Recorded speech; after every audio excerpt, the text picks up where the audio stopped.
I hope we may be able to elaborate a little bit more on this INET initiative during the question and answer session, if any of you would like to ask some questions about it.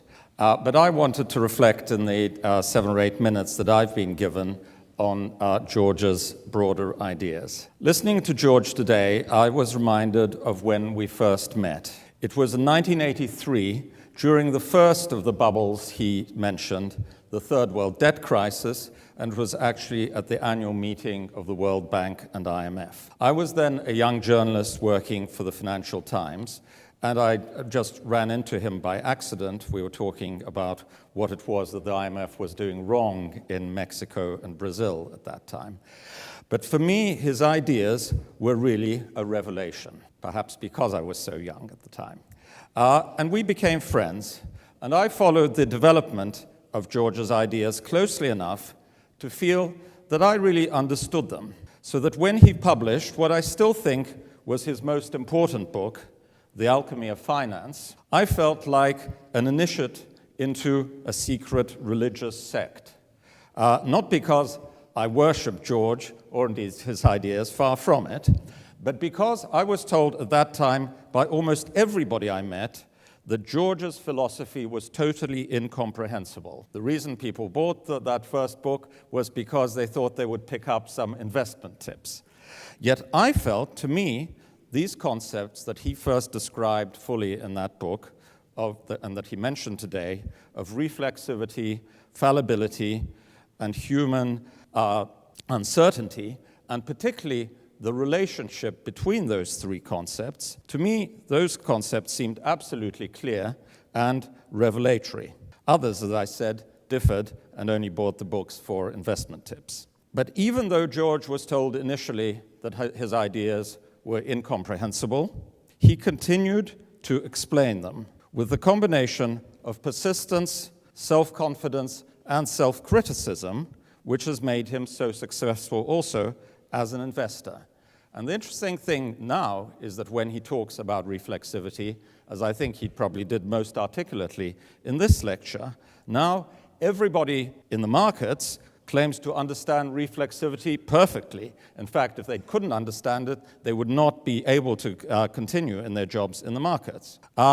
And even in the policy-making world, among central bankers, he mentioned Mervyn King, and finance ministers, the idea that the world goes through reflexive boom-bust cycles between finance and policy is now pretty much accepted as the conventional wisdom. It's really only among academic economists that this idea is not recognized, and perhaps, although only perhaps, as George said, the development of INET will lead to its further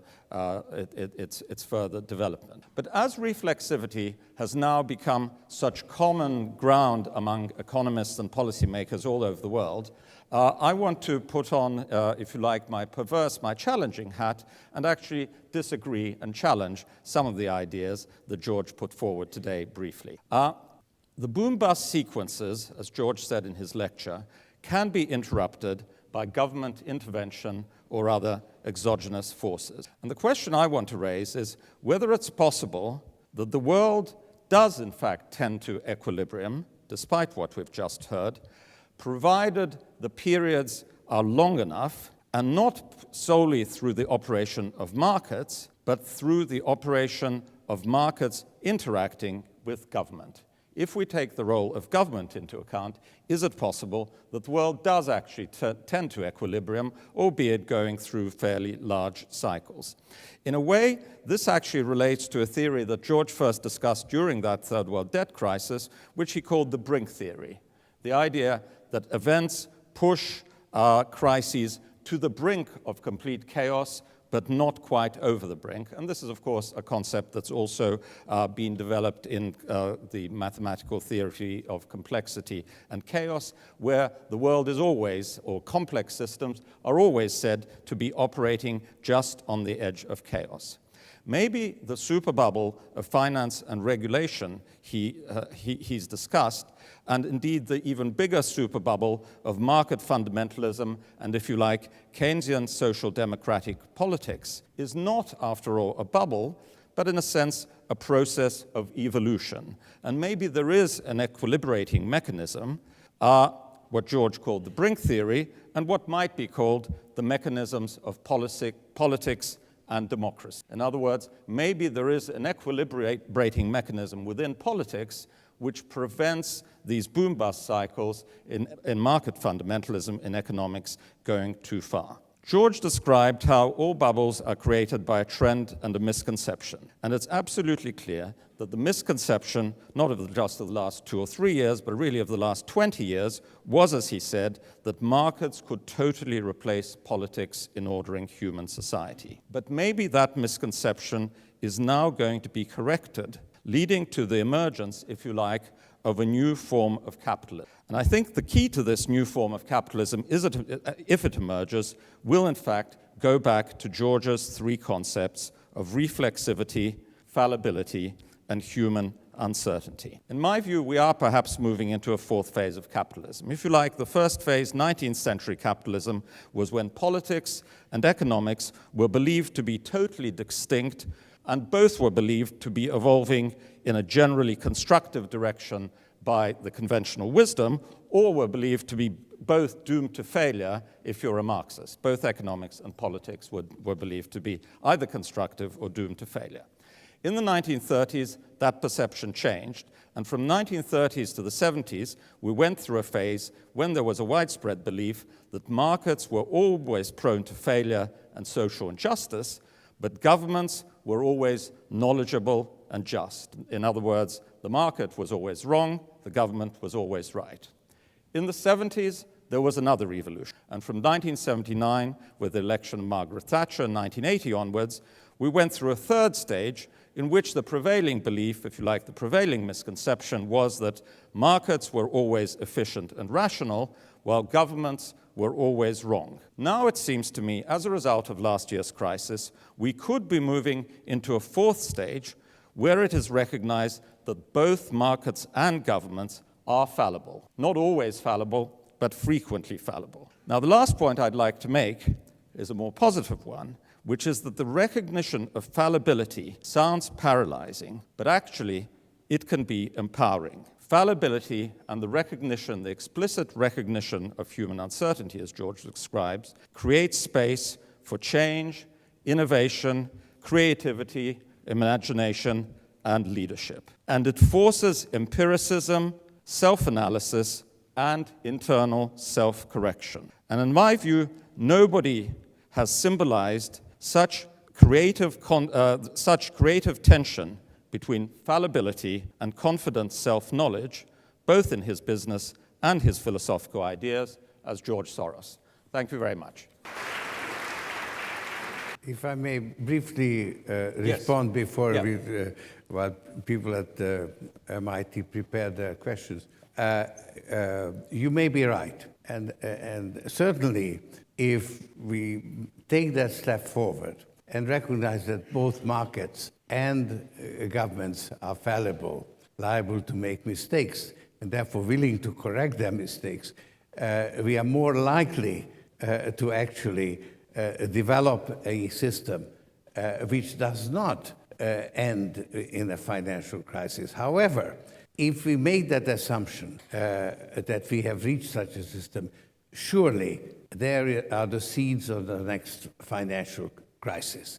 So you have to assume that you will not be able to do it in order to achieve it. And as you know, we've actually really extended the financial cycle by several decades through intervention. And so to that extent, the interventions were really very successful. However, then they made the bubble, when it's the super bubble, that much greater. And the great crisis of crash of 2008 was preceded by the great moderation, when risk assessments were at a minimum. So that's the contradiction, and that's the kind of awareness of reality that we need in order to maintain balance. I would agree with you that the system can only continue if there is a systemic change, not just a marginal change, if there is a systemic change, and not just in finance, but in the whole relationship of markets and government. That's right. Now, whether that happens or not, as you say, very much remains to be seen. The jury is out, and in fact, perhaps the evidence is becoming less favorable to that point of view. But actually, I will address exactly that question in my last lecture. Shall we now go to MIT, where we'll take the first set of questions, and then we'll move to the audience here in Budapest. Do we have a question to start with from MIT? Yes, we have 3 questions prepared. Good afternoon, Mr. Soros, Mr. Kaletsky, and CEU participants. First question? Yes, we can hear. Yes. Could you talk a bit more slowly, because then we'll hear more clearly. Can you hear me? Okay, I guess you can. Yes, my name is Mark Blair. I'm an alumnus of MIT. Do we have? We can't hear you. Have we lost the sound? We have lost the sound for the moment. Pressure mic again. There we go. Yes. We'll. My name is Mark Blair. I'm an alumnus of MIT and a professor of management at Suffolk University in Boston. I'd like to thank Mr. Soros for a blast of fresh air and unorthodox thinking. I have a question about the role of private incentives and compensation incentives of top managers as a possible source of distortion. I'm wondering whether that's a major or a minor factor in such crises, and whether Mr. Soros has some recommendations about how to regulate the compensation and incentives of top managers. Well, I mentioned that institutions that are too big to fail have to submit to government regulation of salaries. And there is, at the moment, some serious, I would say, social injustice in the very large bonuses that people in those institutions earn, because the earnings currently are due to a hidden subsidy that the banks are receiving by keeping interest rates at zero and allowing them to invest, for instance, in government bonds, 10-year bonds, yielding 3.5%. That's 3.5% free and clear hidden subsidy. This is the route that we have chosen, following the Japanese example, to allow the banks to earn their way out of a hole. And I think for the employees of the banks to then get an extra bonus on that money actually is socially unacceptable. Another question from MIT. Hello, my name is Amitai Kalmar. I'm a Sloan MBA student, and I want to thank you first for having this talk with us. Can you please share your views on the comments made yesterday by Professor Rubini about the status of the US dollar carry trades and the consequences which may arise when these positions will unfold? And do you think we're experiencing a new bubble evolving? Thank you. I didn't actually read those comments, so I don't know what you are referring to. But certainly there are currently imbalances in the financial system due to the quantitative easing and the availability of free financing. So that is actually, for the moment, to the extent that the stimulus is applied in the United States, which really would need to reduce its current account deficit. The stimulus is applied in the wrong place and is building up the imbalances which were partially responsible for the crisis. In what sense do you mean it's being applied in the wrong place? Well, because to balance the world economy, the United States has been consuming significantly more, 6.5% more at the end, than it was producing. and that built up the surpluses in the other countries that and which were then invested in U.S. government bonds, and that was sort of at the root of the great moderation that preceded the storm. That's what I meant. So you're saying the stimulus, it would be better if more stimulus were applied in other countries, in the exporting countries, in the surplus countries. Yes, and particularly in the developing world. And as you know, I'm advocating the use of the special drawing rights for the developing world. But that would take us too far here. Do we have another question from MIT? Hi, my name is Fernando Duarte, and I am a PhD candidate at MIT. And my question is, in terms of predictability of returns, what are the different implications between the efficient markets hypothesis and reflexivity? The what? In terms of the predictability of the crisis and of the cycle, where were the specific different points between an efficient market analysis and a reflexivity analysis, which in a sense would allow you to see, which analysis was empirically better? Well, I'm not qualified to criticize the efficient market hypothesis and the rational expectations theory directly, because I'm not familiar with it. The fact that I was able to make a living for the last 50 years without being familiar with it is a comment on the value of that, of those habits. However, I can tell you that my interpretation of bubbles expressly does not claim to be able to tell whether a test will be successful or not. And from personal experience, I thought the super bubble was big enough in '98 that it would lead to a collapse of the financial system, and I was wrong. So I do not claim to be able to predict the future, and I expressly claim the opposite. However, I think that with that theory, it is possible to anticipate events, to create scenarios and hypotheses that you can then test against the actual course of events. And that is, in fact, what I have been doing for the last 50 years as a market participant. Whenever I could, I formulated a hypothesis with regard to a particular stock or the market or an industry, and then I tested it against events. And when events evolved differently, I reassessed it. So I think this is a very Popperian approach, and that's why I'm a great admirer of Popper's theory of scientific method, even though it doesn't apply the way he wants it to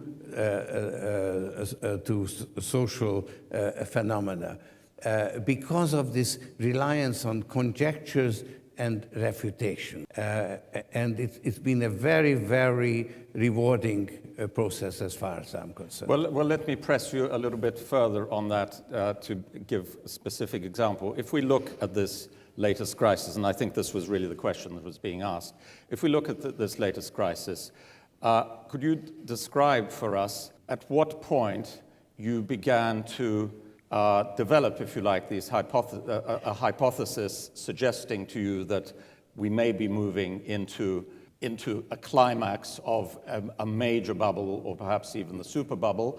And what were some of the events that led you either to confirm or draw back from that hypothesis? That we may be, that was clear to me, obviously, for many years. And in my previous book in 2006, I spelled it out, and I identified actually the subprime and the housing market as the locus from which the crisis would come. So that was, and I was not the only one who did that. So it was visible, but when it would come, could not be determined. And frankly, I and many others who expected it to happen at least a year earlier. Then it really started to hit in the early part of 2007. And in August, and I wrote about it then and published it. That was the new paradigm, which I wrote actually at Christmas 2006, published in April.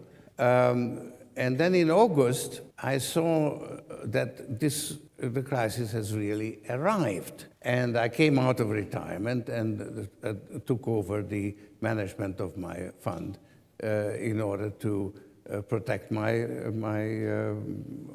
estate, which I did in August. So from August 2007, it was pretty clear to you that this was going to be the major financial crisis, not just another minor bubble of the kind that we've seen over the last 20 years. Yes, but for the order of being truthful, I did not anticipate that Lehman Brothers would be allowed to. I saw the crisis as being the turning point, but I did not anticipate that the authorities would fail to rescue Lehman Brothers. And I think that was a game-changing event. Do you think, I'm sorry to take the time of our friends at MIT, but on that point of Lehman Brothers, do you think the authorities had any real alternative? I think they did, although they would say that they did not have the powers of resolution to intervene. But in actual fact, whenever there is a crisis and the authorities recognize it as such, they took measures historically which could not be justified by the then prevailing rules. So they always used a large degree of discretion, and they could have done it had they been determined. Another question from MIT. This is Ricardo Caballero, head of the economics department at MIT. Good afternoon, Mr. Soros. You mentioned the need to control credit in order to regulate asset bubbles, and you mentioned the example of China. But the big difference between China and the US is the type of financial markets they have and we have. In China, it's mostly bank mediated, credit is mostly bank mediated. The same is true in continental Europe. But in the US, banks play a very small role. So what do you do in a more complex financial market like the US in order to control credit when an asset bubble is developing? I'm sorry, Professor Caballero, the sound transmission was not very clear. I think I understood the question, but come back if I've misinterpreted. I think the question was that you mentioned that there's going to be a need to control credit as well as use monetary policy to regulate bubbles, and you gave China as an example of the successful control of credit.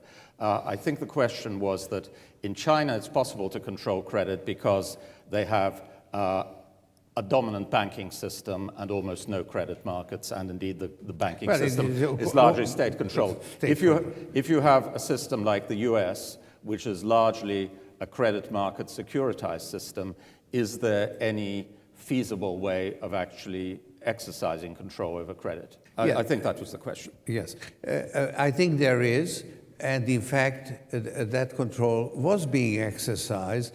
As I've mentioned in my lecture, when I started in business, the banking system was extremely closely controlled. And I actually witnessed and participated in the gradual decontrol of the banking system.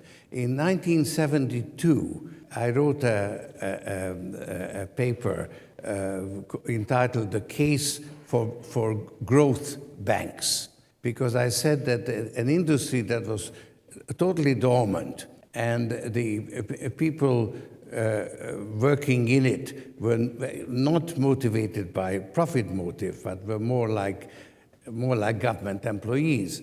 There was a new group of banks, actually very much under the leadership of Walter Wriston, Citibank, and they fanned out from Citibank, and they actually wanted to do banking for profit. And I said this could be very rewarding for investment, and in fact it was.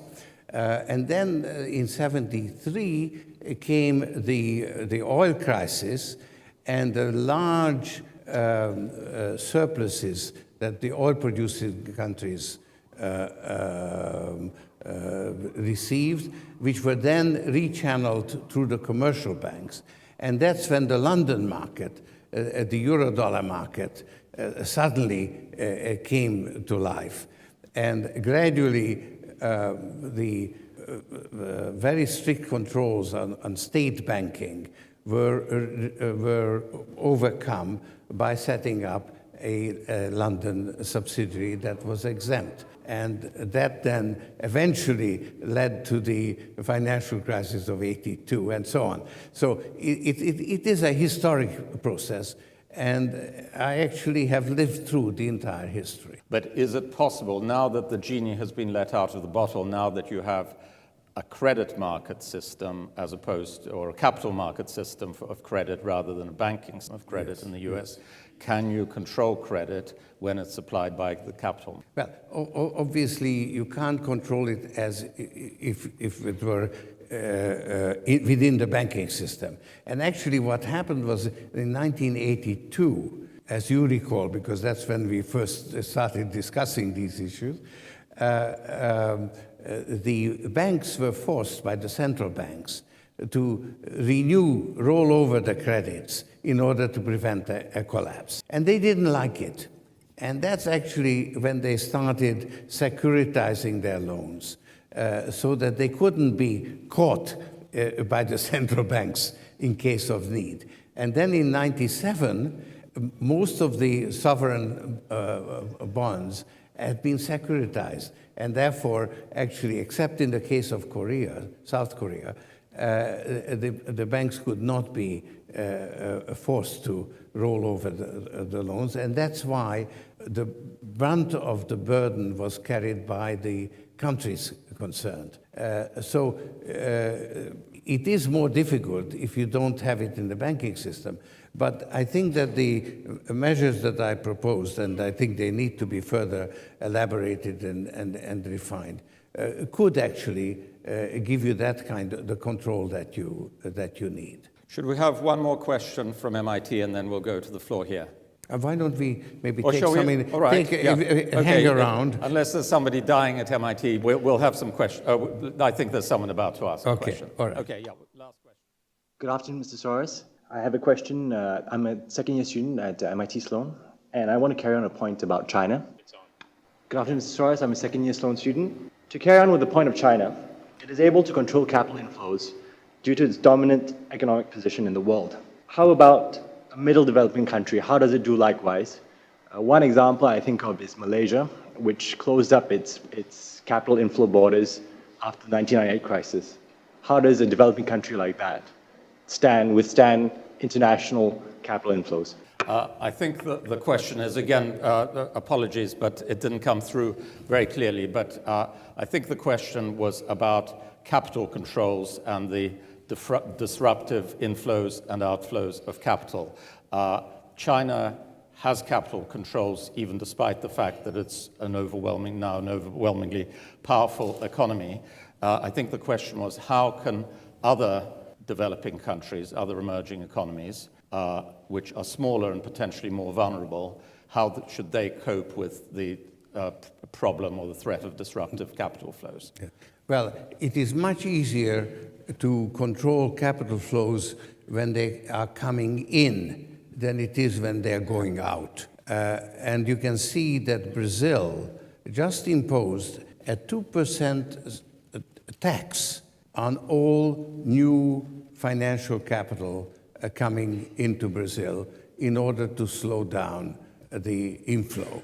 Now, that's a bit cruder than the more sophisticated method that Chile applies, which apportions the tax to the length of time that the capital is committed. Probably it will not slow. It will slow the inflow, but probably will not stop it. But clearly, there is a greater role for capital controls than the Washington consensus recognized prior to the crisis. Now, China has actually discovered a fabulous machine for mobilizing the creative and acquisitive energies of the people, and yet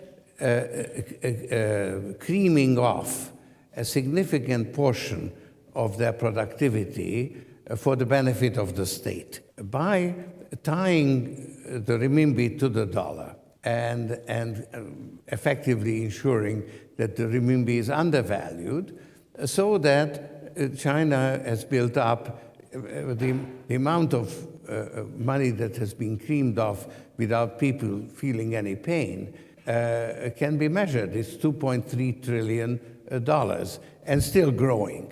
Very good answer. Shall we have some questions here? Maybe we'll come back to them later. We may come back if there's time. There's a question there in the middle. Let's start with that. Hi, yes. My name is Zoltan Gluck. I studied philosophy at Bard, and now I'm at the sociology department here at CU. I have two related questions. I'll try and make them brief, about the nature of capitalism. One of them is about economic theory, and the other one I could say about philanthropic practice. It seems that what you're proposing here is a theory of crisis of sorts, of financial capital. And I wanted to ask about a broader field of economic theory, crisis theory, more generally, and related to a point brought up by Joseph Stiglitz in his lecture last week at CEU, namely that the post-war period, we saw a 15 years of relative stability where there were no crises of capitalism. And that was a bit of an anomaly within the history of capitalism. I was wondering how your theory would apply more broadly historically to, say, the early capitalist crises of the 19th century. And secondly... just don't go second, because I missed the key words, so I couldn't understand the question. The question is, you have a theory of crises of capitalism, of financial crises. Can you relate it not just to the crises of the last 20 or 30 years, but going further back into history, into the history of 19th century of capitalism? Does your theory in some sense still apply? Yes. The big difference is that in the 19th century, ever since you've had financial markets, you've had financial crises. In fact, even when you only had tulip markets, you had financial crises. But each time there was a crisis, there was an attempt to understand what went wrong and to bring some regulatory reform.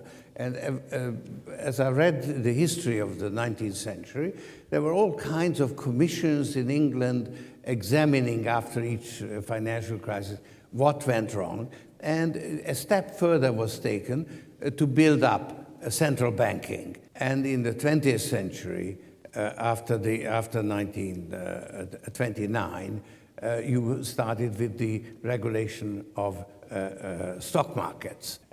So crises were followed by reforms, whereas starting in 1980, because of predominance of market fundamentalism, crises were followed by deregulation, partly actually for very practical reasons, because after 1982, the banks also had to earn their way out of the hole, and it took them about 3 to 5 years to do it before eventually the emerging market debt was reorganized into Brady bonds. So there was a practical reason for doing it, but there was also this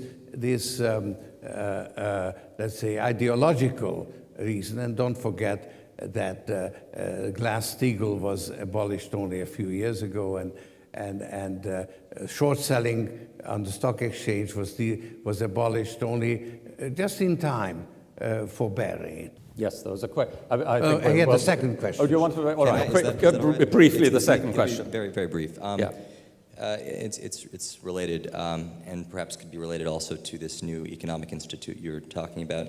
So about philanthropic practice, whether philanthropy, in your opinion, changes the nature of capitalism. That is to say, some critics have said that philanthropy sometimes acts as a band-aid, as what you've said is a fundamentally broken system.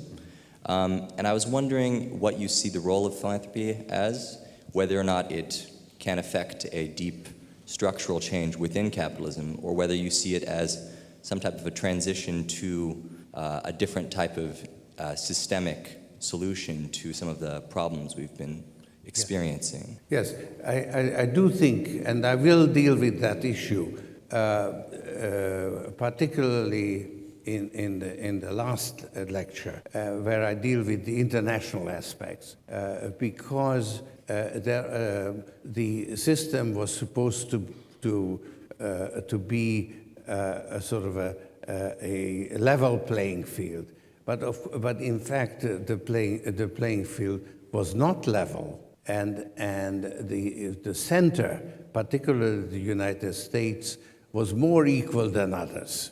And that brought about certain imbalances which were very much an element in the super bubble, which I didn't have time today to deal with, but I will deal with it in my fifth and my last lecture.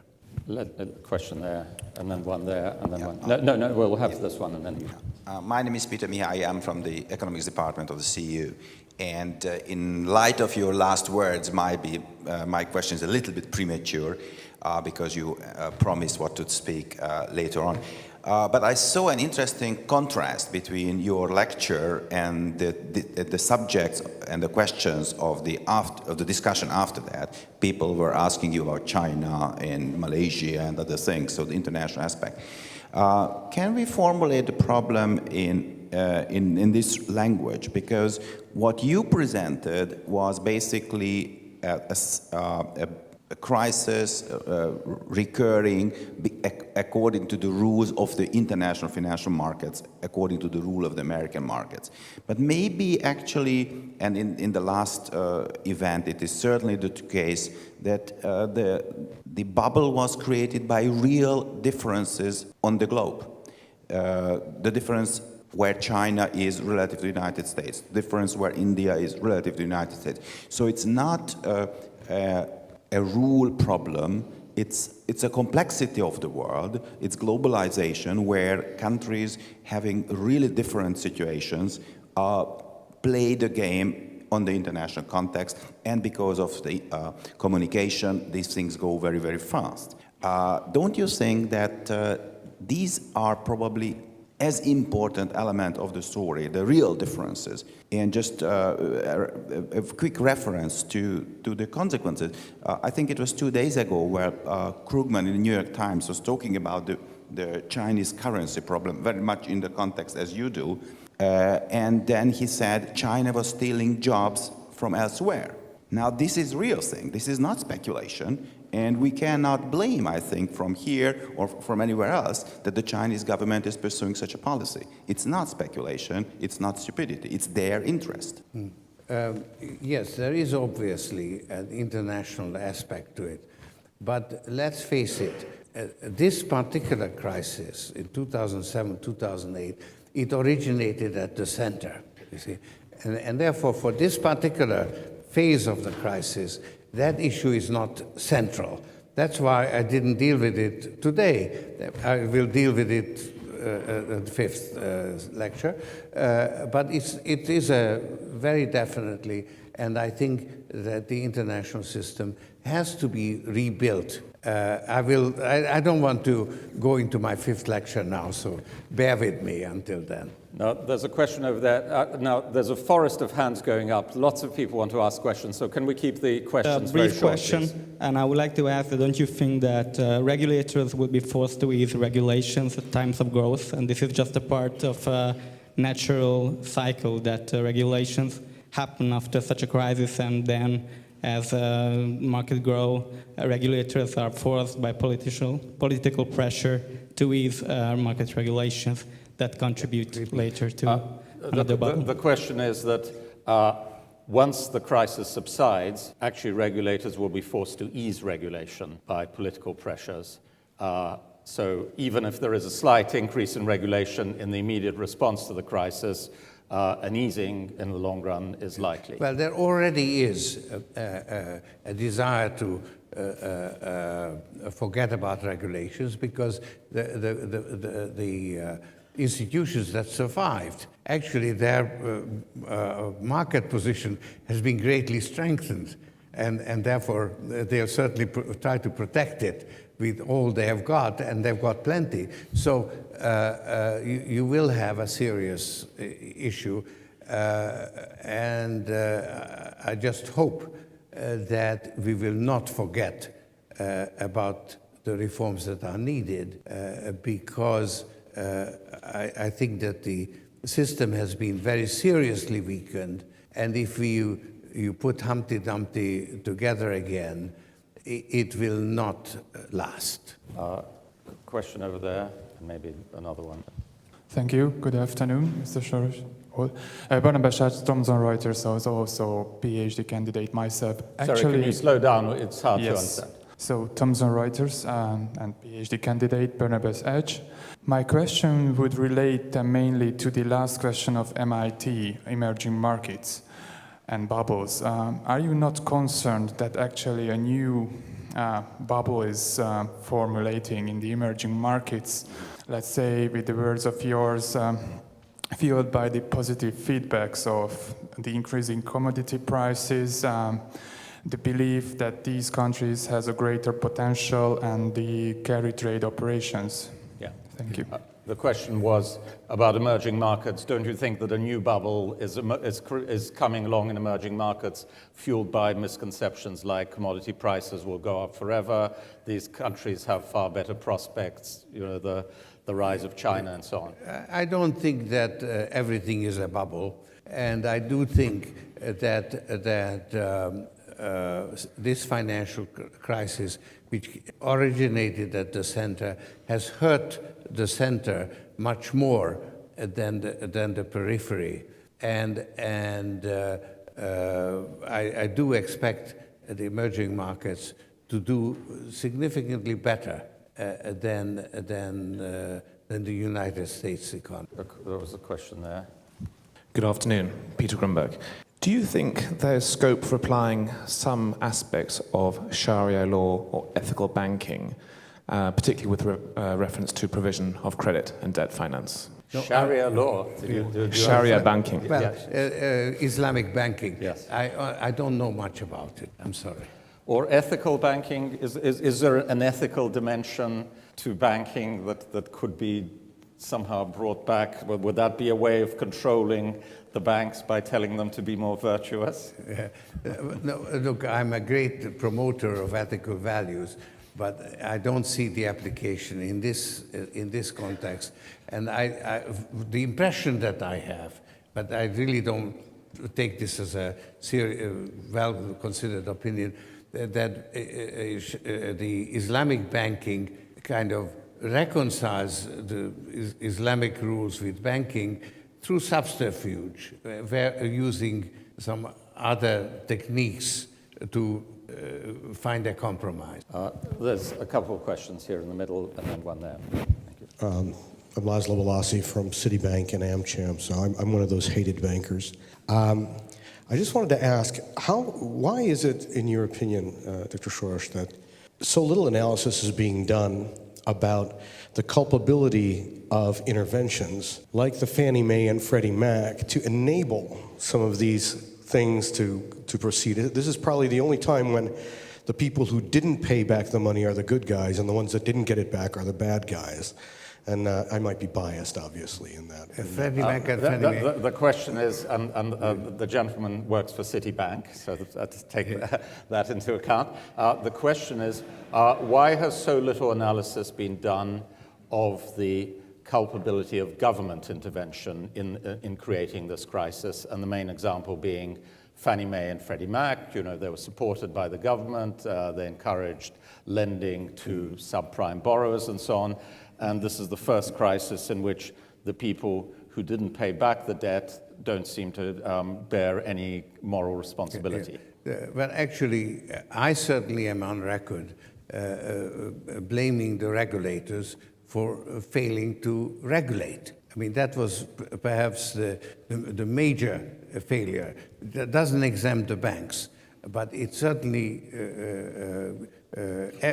regulators were as much at fault in failing to perform their duties as the banks were in exceeding their mandate. But if I could, I'd like to press you a bit on this, because actually this is a point of view that's presented a lot in the Wall Street Journal by the Republican Party in the US, that actually this whole crisis was caused by the fact that markets were not free enough. It was the fact that governments intervened in markets, subsidized home loans to poor households who couldn't repay, that actually caused the crisis. What's your reaction to that argument? I think it's very simple. If you didn't have regulations, you wouldn't have sophisticated financial markets, because they would have collapsed long ago. I mean, they didn't collapse in '98. When there was plenty of reason for it to collapse, because the regulators intervened successfully. So to argue that if you had no regulations, you would have no crises, I would say you also would have no financial market. Okay. Good afternoon, Mr. Soros. I'm Stuart Durrant, Managing Director of the CEU Business School. And I'd like to pick up on the issue which you raised of hidden subsidies in banks, reported in the Times yesterday, I think, no surprise there. You make the point that the banks are currently taking advantage of a window of opportunity, able to earn their way out of a hole by borrowing very cheaply and investing in government bonds at 3.5% or something. What has made this possible was, to a large extent, the implementation of the quantitative easing programs, and at least the way it was presented to me was that these programs were introduced in order to make government bonds less attractive to banks and to promote the spread of credit into the economy. Is QE a failure, or do we need to try harder? The question is, well, in a nutshell, it's whether quantitative easing is a failure, or is it responsible for this hidden subsidy? Yeah, I know. No, but what the question is... The question was that the reason for this subsidy to banks is that there's been all this quantitative easing, keeping short rates at zero. Of course. That's given the subsidy to banks. Does that mean that quantitative easing was actually a mistake? No. I think that it was absolutely necessary to prevent a collapse. So the authorities did the right thing. With quantitative easing, in my opinion, the mistake they made was not to recapitalize banks on a compulsory basis, but to inject these hidden subsidies to allow them to earn their way out of the hole. The injection should have been at the level of the capital, not at the level of the balance sheet. And the 700 billion of TARP money, the originally voted, would have been, in my opinion, enough to underwrite the recapitalization of the banks. In other words, the Scandinavian approach would have been more effective than the Japanese approach, because we've basically gone the Japanese route. And as you know, after 18 years, Japan is still not out of the woods. But even if you did recapitalize them, if you give the banks money at 0% interest, what is to stop them? Why shouldn't they invest it in government bonds at 3.5% and make these large profits? Yeah. Aren't you inevitably providing them with a subsidy? Well, and if the banks didn't invest at 3.5%, interest rates would not be 3.5%, but much higher. So that's part of the mechanism of quantitative easing, basically. The point is that if you recapitalize the banks, if you separated the old bank from the new bank and injected capital into a new bank and allowed the old bank to run off its portfolio, there would have been new banks which are flush with deposits and capital looking for a suitable investment opportunity or lending and therefore lending to the private sector, they would have been much more ready to lend and to take risk. Thank you. Charles Kovacs, an ex-banker in any case. While we're on the subject of the interest rates, I'd just like to note that the 0% interest rate was not necessarily charged by the government for the money given to the banks, but that is the short-term interest rate effectively paid to consumers in the United States. And that means that the demand deposits of the banks have become very cheap. This goes a long way forward. It's a lot more than just the monies that the governments have invested. On the other hand, don't you think that the lower interest rates, which affect the entire economy, are also driven by the general recession which seems to be taking place in the States? It's not necessarily just bank-driven. Yeah, obviously, the fact that there is no private demand keeps interest rates lower than it would be otherwise. That's no question. Could I ask you, do you believe that the bond market is in potentially a bubble? You know, you say we must look for bubbles everywhere, but do you think that long-term bonds at 3.5%, given what's happening with the fiscal deficits all over the world, that this is also a dangerously unsustainable situation? I think that right now you're still in a deflationary environment, although the economy is recovering. And as soon as it starts recovering, if the authorities don't manage it extremely skillfully, the financial markets are going to get nervous about the prospect of inflation, and that would then push up interest rates and choke off the recovery. And that, in a way, is reminiscent of what happened in the 70s, where you had stop-go. And I think we will be in a period of prolonged stagflation, if you like, or fears of stagflation. Yeah, but I think the financial markets themselves will prevent inflation from getting out of it. There was a lady there at the back. Hello, my name is Lila Strika. I'm a registered auditor and a business advisor.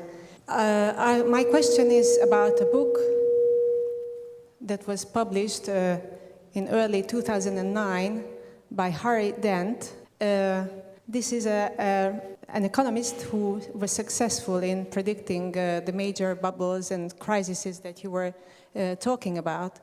And in this book, he says that, apart from quoting you, that this is the end of an era, it describes quite a gloomy picture of the next few years, even decade.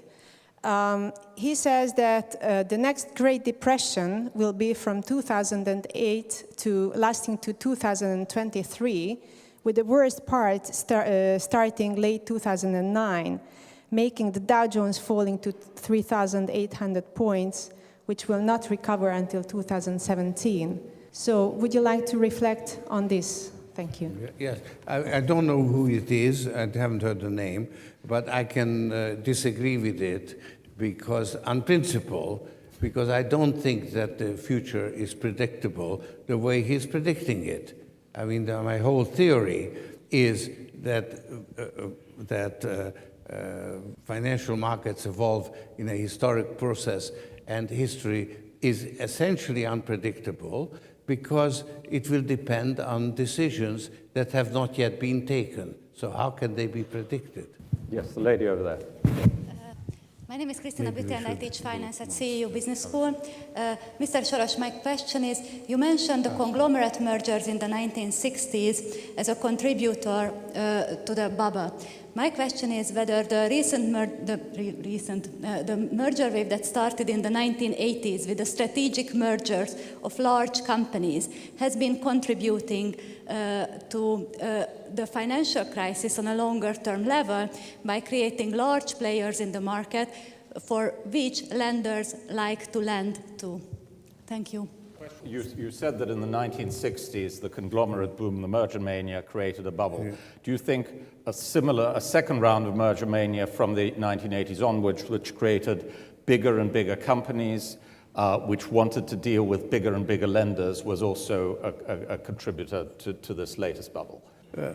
A minor contributor. I would say that it was not a central element in the super bubble. There was this, and obviously the concentration of the financial system is much more disturbing in that respect than the concentration in the normal industry. Except, I would say, the media. But that's a different story because. Oh, tell us about the media. No, it has to do with democracy. We want to see if other one or two more questions from MIT. Okay, can we communicate with MIT?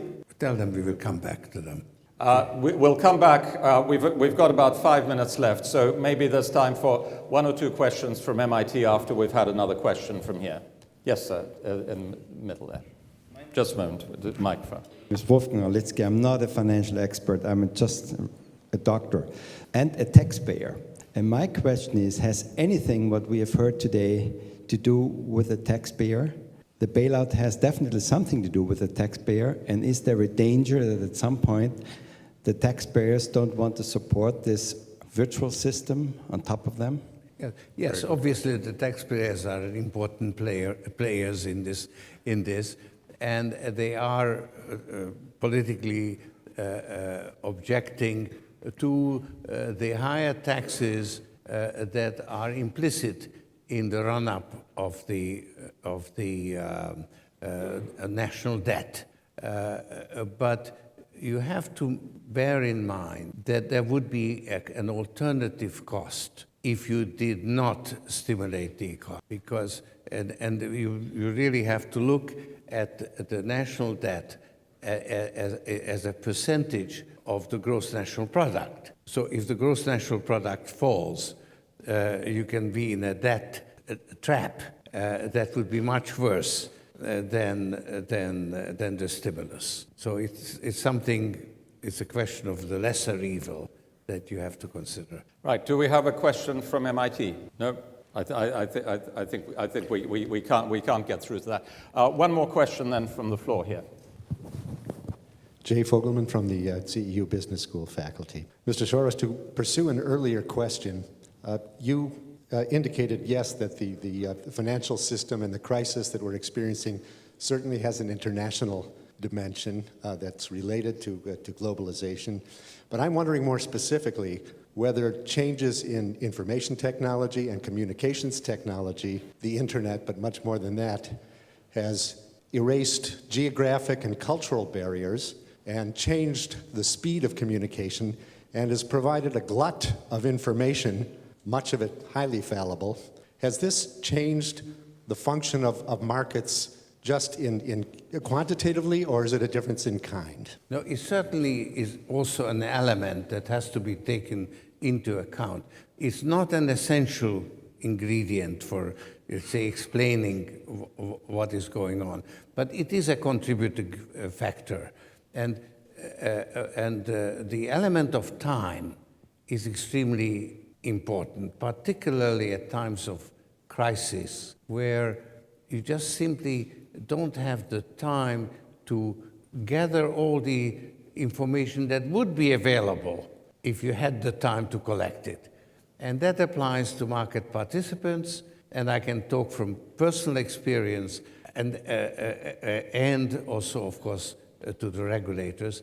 And that is responsible for the increased liquidity preference that Keynes recognized and is a contributing factor in the severity or bringing on the crisis. And when you look at the incredible increase in volatility, that had to do partly with the increased speed of communications, but mainly with the much increased range of uncertainty that pervaded the market, the fear of the unknown. This is going to be the last question. There's a gentleman there at the end. Good afternoon. Thank you very much for coming. My question would be, don't you think the biggest problem of this crisis is judging the crisis? So we talk about regulation, but the first step would be judging. And as Mr. said, this is international, pretty much international crisis. So the whole judging would be international. Who is the one? Who's the one in charge? And what do you think about the first step? Because you say it's a huge crisis. Other people say it's not that huge. The question is, and I think it's a very good one to round it off with, that the biggest problem of a crisis like this is judging how serious it is, who should be in charge if it's an international crisis with international dimensions.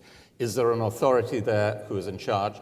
Is there an authority that is able to assess how serious it is? Because some people say this is the worst crisis in human history.